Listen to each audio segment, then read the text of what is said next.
बिहार की सियासत में तेजस्वी यादव और राहुल गांधी को लेकर पोस्टर वॉर छिड़ गया है। चुनाव से पहले एक बार फिर से पोस्टरों की सियासत तेज है। बिहार में अब एक बात तो साफ है कि महागठबंधन के ऑफिशियली नायक तो तेजस्वी यादव ही हैं। तेजस्वी यादव को महागठबंधन ने मुख्यमंत्री फेस घोषित कर दिया है, लेकिन जब से ये जननायक का दर्जा मिला है तब से बीजेपी और जेडीयू ने जमकर तेजस्वी यादव को घेरा है।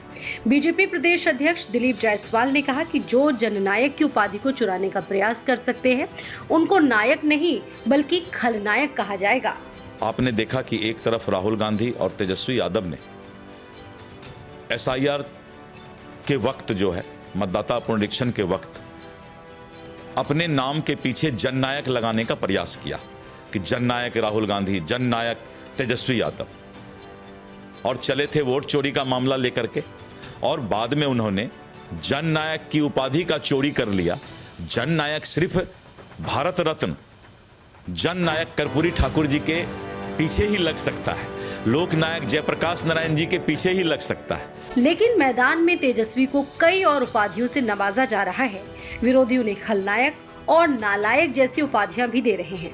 वहीं तेजस्वी यादव की पूरी कोशिश नायक से भी आगे जननायक दिखने की है। लेकिन दूसरी तरफ आरजेडी के भीतर अब जननायक शब्द को लेकर एक नई बहस छिड़ गई है। ये शर्मनाक है। ये उनकी समझ की कमी का उदाहरण है। जननायक, लोकनायक जैसी उपाधियां अर्जित करनी होती है। ये उपाधियां जनता काम को देखकर, उनके योगदान को देखकर देती है। ऐसा काम कर्पूरी जी ने किया, ऐसा काम जयप्रकाश जी ने किया कि उनको जननायक और लोकनायक जैसी उपाधियां मिली। आज का ये जो ट्रेंड है कांग्रेस का कि स्वयं अपने आप को स्वतः घोषित कर देना जननायक, लोकनायक, ये उनकी समझ की कमी दिखाता है और बिहार जैसे पॉलिटिकल स्टेट में विशेषकर ये उनके लिए घातक हो, क्योंकि अब तेजस्वी यादव की पार्टी से ही कोई खलनायक की भूमिका निभा रहा है। सीनियर नेता अब्दुल बारी सिद्दीकी ने सवाल उठाए हैं और ये भी कहा है कि तेजस्वी यादव को जननायक बनने में अभी समय लगेगा।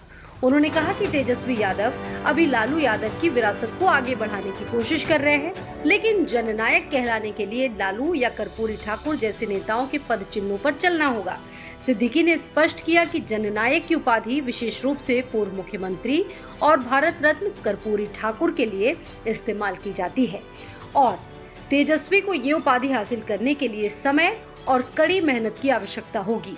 सिद्दीकी ने कहा कि तेजस्वी अपने पिता और आरजेडी प्रमुख लालू प्रसाद यादव की विरासत के आधार पर राजनीति में लगे हुए हैं।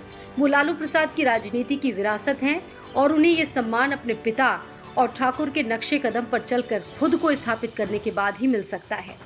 वहीं विधानसभा चुनाव से पहले ही आरजेडी की पोस्टरों में तेजस्वी की तस्वीर को बिहार का नायक शीर्षक दिया गया। इससे पहले एसआईआर के खिलाफ वोटर अधिकार यात्रा के दौरान उन्हें और कांग्रेस नेता राहुल गांधी को जननायक कहा गया, लेकिन कांग्रेस के द्वारा सोशल मीडिया पर राहुल गांधी को जननायक बताते हुए पोस्ट डालने के बाद ये विवाद बढ़ गया है। ब्यूरो रिपोर्ट, आज की खबर।